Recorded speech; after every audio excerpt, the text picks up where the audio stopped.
sejam bem-vindos a mais essa aula de Ciências da Escola Municipal para Aulas Digitais. Eu sou a professora Maria Carolina e estamos aqui com o nosso intérprete de Libras, Anderson. Seja bem-vindo, Anderson. E também com a nossa querida professora Isabel Borges. Olá, professora! Aluno, já estou aqui conectada, dando uma olhadinha aqui no chat para ver o que é que vocês estão colocando, tá? Vamos interagir. Hoje temos muitas novidades na aula. Vamos lá, Carol? É verdade, professora. Vamos chamar eles também para baixar esse aplicativo, quem ainda não tem, né, professora? Vamos lá. Pois é, pessoal. Vamos lá, olha. Eu acho que é muito importante, né, participar da aula, mais ainda com esse aplicativo. Então, quem não baixou ainda, veja aí, aponte o seu celular para a tela da sua TV e vamos baixar os aplicativos, né, para quem tem iOS, para quem tem Android, para a gente poder participar, gente, nesse momento ao vivo, onde vocês vão poder fazer suas perguntas, vão poder participar conosco, né? E também responder os questionamentos que vão surgir durante a aula. Vamos lá, Carol, vamos ver se esse pessoal já está aqui interagindo. Vamos lá, professora Isabel. Então, gente, interajam aí, a gente está aqui ansioso pela sua participação, tá certo? E vocês já devem estar vendo que eu estou aqui cheia de coisa hoje, né, na minha frente. Professora Isabel também, mas a gente vai ver isso já já, daqui a pouquinho, tá certo? Vamos lá começar a nossa aula de hoje, então, sobre átomos e constituição dos materiais. É a segunda aula, né, com esse tema. Nós vimos na aula passada átomos e partículas atômicas, íons, cátions e ânions. O que é cada coisa dessa, né? Pois é, então vamos continuar aqui com esse conhecimento aí sobre átomos. Olha só, gente. Elemento químico. Para a gente identificar um elemento químico, a gente precisa só saber o número atômico dele, né? Então, ó, a cada elemento químico corresponde um número atômico que o identifica. Então, cada elemento apresenta esse número atômico aí, que vai identificá-lo. E o número atômico é o quê, prof? Vocês não lembram? Não acreditam. É o número de prótons, tá certo? Então, o número de prótons é igual ao número atômico. Então, para a gente identificar esse elemento químico aqui, a gente coloca dessa forma aí, ó. Estão vendo esse X e esse Azinho e esse Z? Pois é. Então, esse X vai mostrar aí pra gente qual é o elemento químico que a gente está querendo representar, tá certo? E a gente deve indicar nesse elemento químico aqui, ó, o número atômico Z, que está aqui embaixo, e o número atômico A, que fica, o número de massa, aliás, desculpa, o número de massa que é representado pela letra A, tá certo? Então, podemos representar tanto assim, ó, o xizinho e do lado direito do xizinho A em cima, né, que é o número de massa, e abaixo o número atômico, né, representado pela letra Z. Ou a gente pode representar o X, o elemento químico, né? O Z do lado direito do X abaixo aqui, do lado inferior direito, né? E o número de massa no lado superior esquerdo do X. Tá certo? O X é o quê, gente? É o elemento químico, tá bom? Então, digamos que o elemento químico seja cálcio, né? Digamos que o elemento químico possa ser também magnésio ou vários outros que existem na tabela periódica. A gente vai ver essa tabela periódica mais na frente nas próximas aulas. Mas assim, ó, se for o cálcio aqui, então, aqui em cima a gente vai colocar o quê? O número de massa. E na parte de baixo a gente vai colocar o número atômico. Beleza? Então, cada elemento químico tem um número atômico que corresponde a ele, tá certo? Vamos continuar. Então, aqui, ó. Olha, esse elemento químico é o sódio, Na, né? Então, estamos vendo aqui nessa representação o quê? Prótons. O número de prótons é 11. Olha só, olha aqui, ó. Aqui em cima, né, nessa figura, tá lá o número atômico desse sódio, tá? E o número de massa, gente, 23. O que é o número de massa? É a soma de nêutrons e de prótons, né, gente? Então, ó, o número de massa vai ser aí, ó, prótons mais nêutrons, dá 23, né? Então, ó, 11 com 12, 23, número de massa, beleza? Pronto, vamos seguir aqui. Então, ó, gente, para essas semelhanças atômicas, né? O que é isso? O que é que significa isso? Então, cada elemento químico, ele pode apresentar espécies atômicas diferentes, tá certo? Então, podemos identificar aqui um isótopo. O que seria esse isótopo? São esses átomos que vão apresentar mesmo número atômico, ou seja, o mesmo número de prótons, tá? Por causa disso, eles vão pertencer ao mesmo elemento. Eu acabei de dizer para vocês que o número atômico, ele é somente daquele elemento químico, né? O número atômico está ali representando aquele elemento químico. Então, se esses átomos, né, esses isótopos vão apresentar mesmo número atômico, então, eles só podem ser do mesmo elemento químico. Professor, eu não estou entendendo isso, não. Vamos dar um exemplo aqui. Um exemplo do carbono, tá? Mas antes disso, ó, lembra que eles também, esses isótopos, têm diferentes números de massa. Então, ó, olha aqui, pegamos o exemplo do carbono. O carbono pode se apresentar na natureza nessas 3 espécies aqui, ó, químicas, tá certo? Então, temos aqui o carbono 12, o carbono 13 e o carbono 14.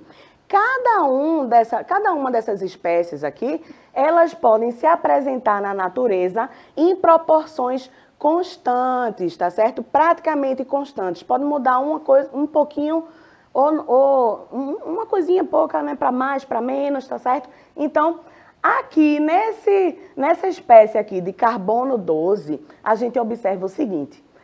O número atômico é 6. Tá vendo aqui, ó, que nas 3 espécies o número atômico permanece o mesmo? Pois é, isso aqui é uma característica de quê? De um isótopo, tá bom? Então, número atômico, ó, 666. O que é que muda aqui que eu falei para vocês, que é característica de isótopo também? O número de massa. Então, essas espécies do mesmo elemento químico, elas vão se diferenciar pelo número de massa. Então, aqui, ó, 12, 13, 14. Ok? Esse asteriscozinho aí, professora, está representando o quê? Está querendo mostrar para a gente que o carbono 14, ele é um isótopo radioativo. Então, ele é um radioisótopo, tá certo? E na natureza, em que quantidade que a gente consegue encontrar essas espécies, professora? A gente encontra, ó, o carbono 12 com quase 99% aí, gente. O carbono 13 com 1%, né, mais ou menos. E o carbono 14 encontramos traços dele. O que são esses traços? É tão pouquinho que a gente diz que encontra traços dessa espécie química, tá certo? Vamos seguir aqui então. Hidrogênio, outro exemplo aí de um isótopo, né? O hidrogênio, gente, é o único elemento químico que ele apresenta nomezinhos para cada isótopo dele. Então, ó, a gente vê aqui na nossa tabelinha, aqui, hidrogênio com um número de massa, né? O hidrogênio 2 aqui, que é o deutério, ele apresenta 2 de número de massa. E o hidrogênio aqui, com 3 de número de massa, o nome dele é trítio, tricério ou tritério. Olha que nomes estranhos, né? Pois é, o primeiro ali, gente, o nome dele é hidrogênio leve ou hidrogênio comum ou prótio. É o que se encontra com maior abundância, é esse hidrogênio comum, tá certo? O deutério aí, 0,015, já é uma proporção bem baixa, né? E o trítio é o que menos se encontra na natureza, tá certo? O trítio também tá com um asteriscozinho ali, porque ele também é um radioisótopo, tá bom? Então, professora Isabel, temos alguma interação aí com os Sim, estudantes? Carol, temos aqui a participação, né, de Marcela, da escola Carla Patrícia, né? E a gente está dando aí as boas-vindas a Marcela. Tem outros alunos, mas não começaram ainda a interagir. A gente vê que está presente na aula.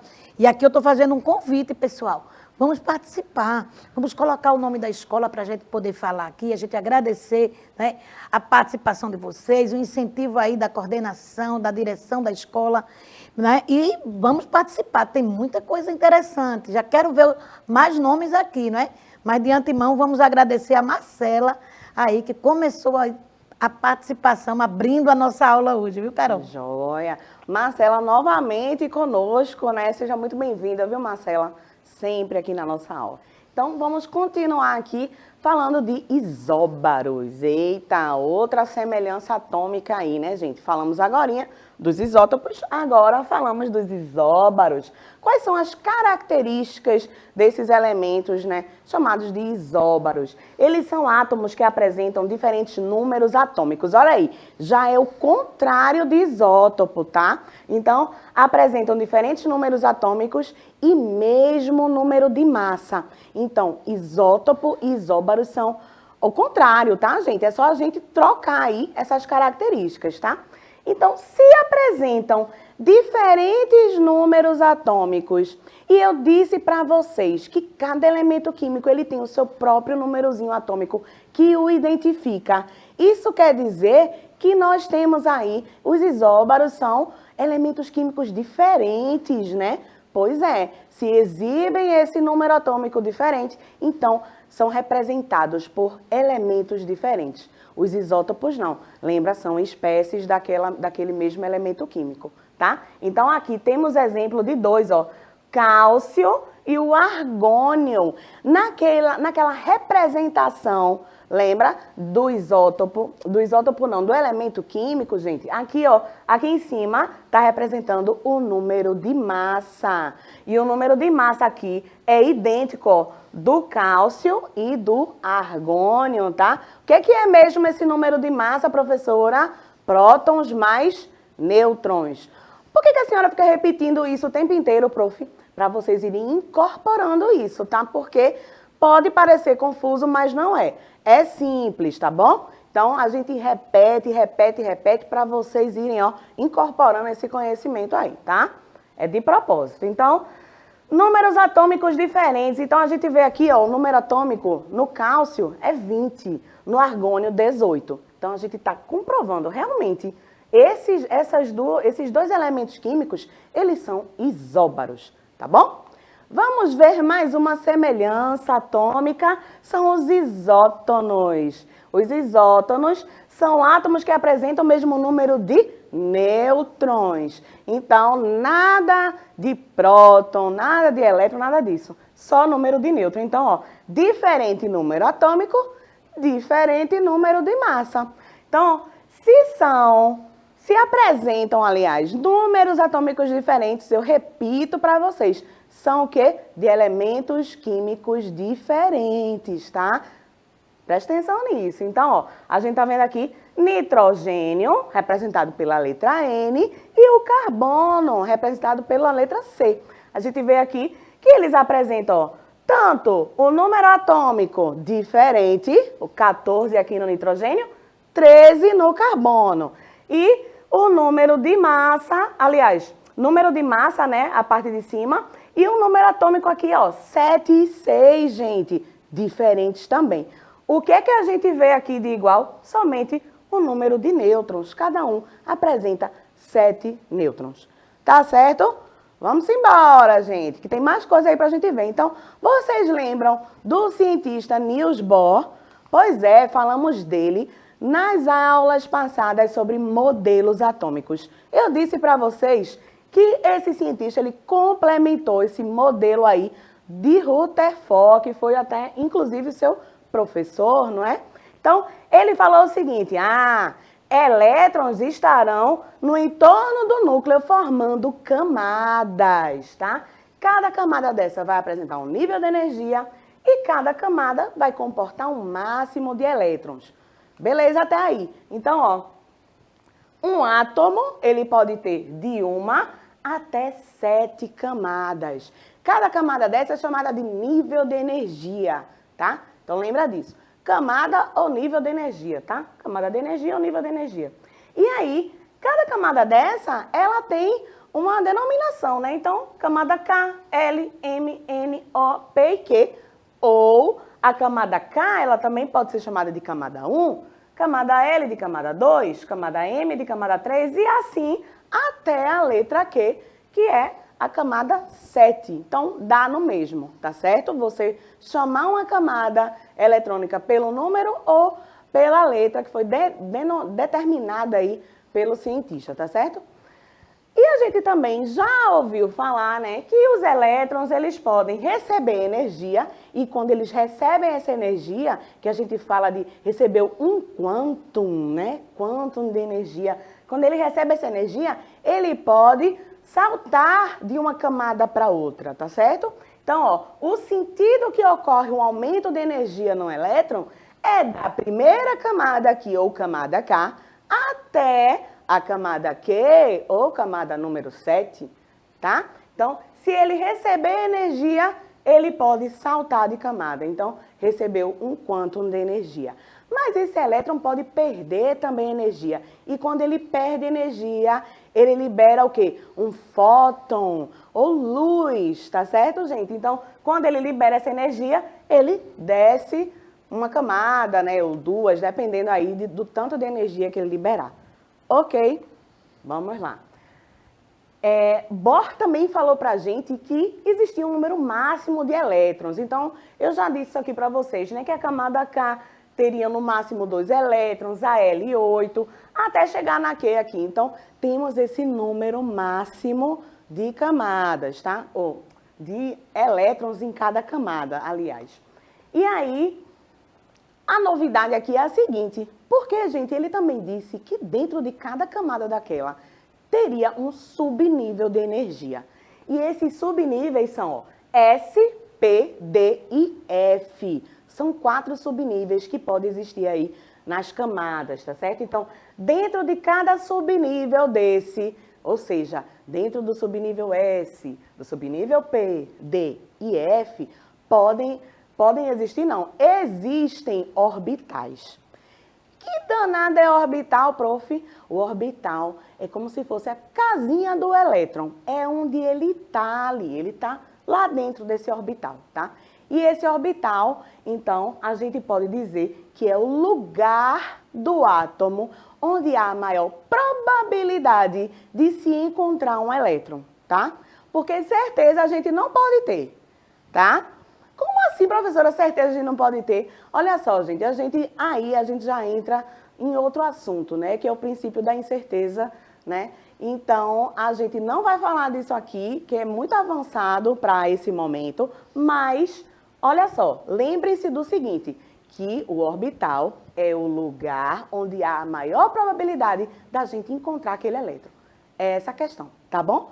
Lembra disso. Então, o orbital está dentro do subnível, que está dentro do nível, ok?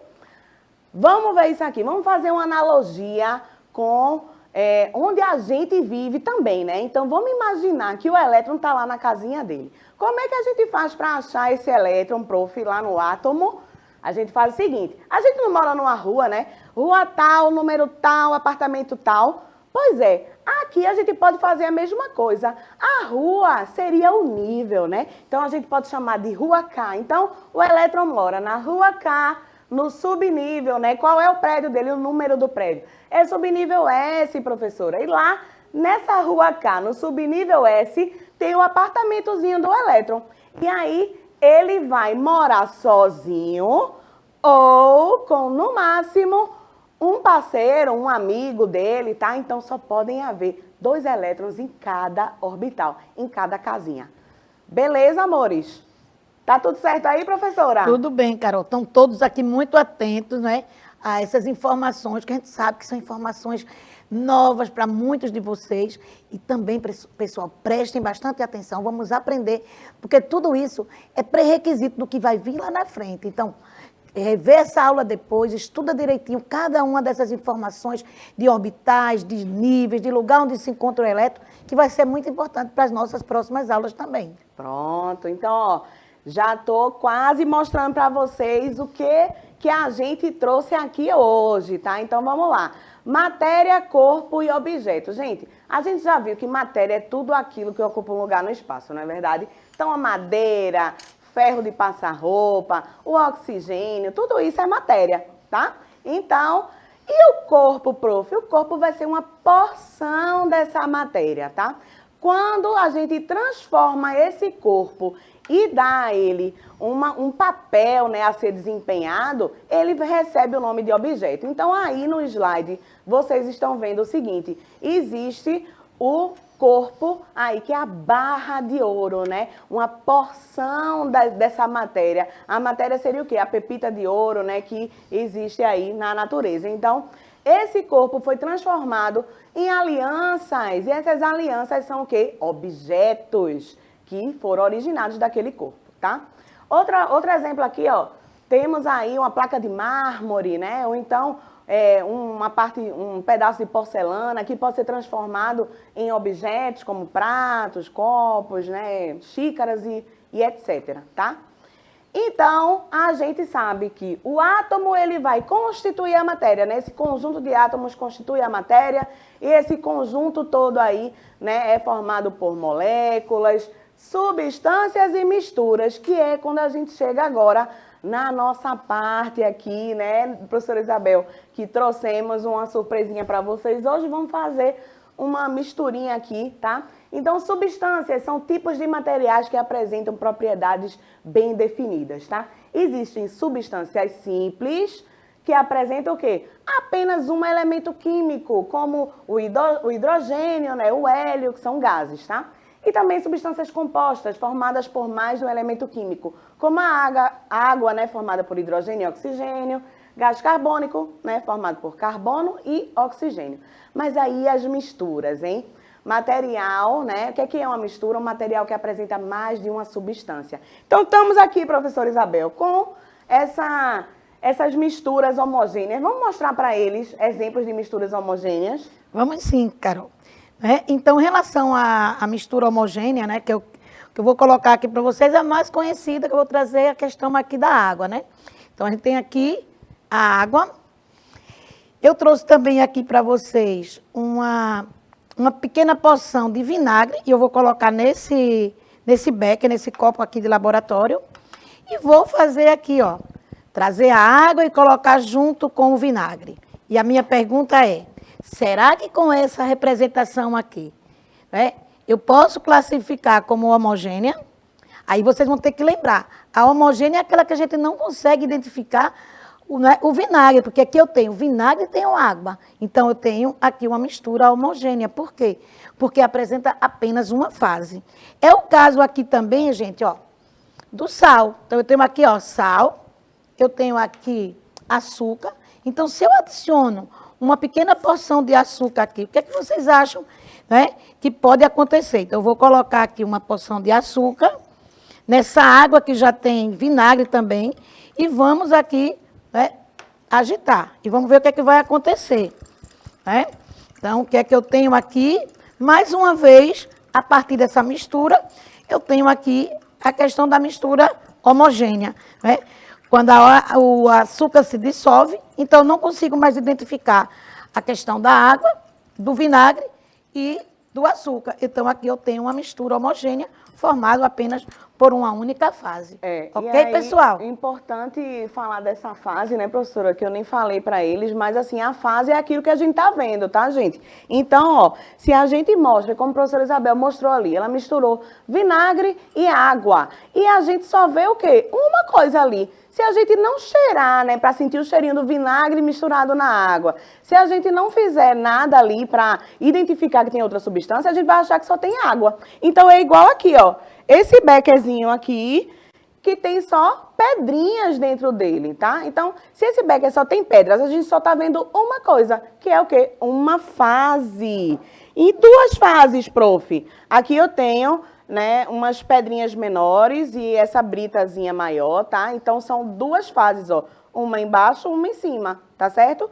Essa parte de mais fases seria o quê? Misturas heterogêneas, que são essas misturas que apresentam mais de uma fase. Vamos lá, professora, mostrar para eles? Vamos mostrar mais uma aqui. Eu estou diante de uma mistura homogênea e vou agora colocar óleo, né? Então, estou colocando aqui óleo, porque agora a gente está querendo ver uma mistura, né, heterogênea, formada por mais de uma fase. Então, aqui a gente consegue ver, né, tanto essa parte que era antes só homogênea, e agora já o óleo que não se mistura. Por mais que eu atrite aqui, ó, vou misturar, misturar. Quando eu paro de agitar, então logo ela se separa, né? E se eu colocar aqui mais outro, que seria um pozinho de isopor, eu tenho também ainda, ó, mais uma fase. E aí Carol vai mostrar também aí para vocês, né, a mistura heterogênea em relação aí às fases. Mostra aí, Carol. É verdade. Olha só, gente. Aqui na minha... vou trazer aqui para a mesa da professora Isabel. Vamos lá. Para ficar mais fácil. Olha só. Vamos ver aqui na mesa da professora Isabel. Temos esse jarrozinho aqui, né? Com algumas substâncias, né? No caso aqui, são pedras, né? Pedrinhas menores, terra, tá, gente? Então, aqui nós vemos 4 fases diferentes, são 4 elementos diferentes que temos aqui, tá bom? Então, essa questão das fases é isso, tá? É o que a gente consegue ver, meus amores. Então, dessa forma, a gente vai se despedindo de vocês hoje, né, professora Isabel? Vamos dar um tchauzinho para os meninos, ó. Até a próxima aula, viu, gente? Tchau, tchau. Tchau, pessoal.